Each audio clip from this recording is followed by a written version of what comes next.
oli etsimässä villieläimiä tappaakseen ruoan ja nahan takia. No, enhän minä ole villieläin. Mutta hän luuli, että olet.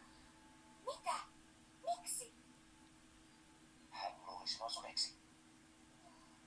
Tiesin hän, että minussa on jotain vikaa.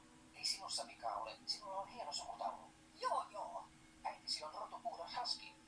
Entäs sinä sitten? Olen vain puoliksi susi. Miten se niin voi olla? Kuule, Alju.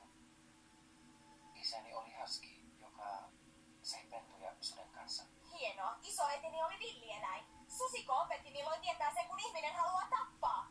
Minä jouduin eroon hänestä jo pienenä, joten en koskaan ollut kauan susien kanssa. Mutta muistan, että hän oli lumevalkea. Ja hänellä oli lempeä turvallinen ääni. Sitten Boris huolehti minusta.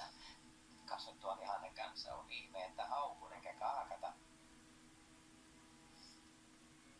Miksi et ole kertonut tätä aiemmin?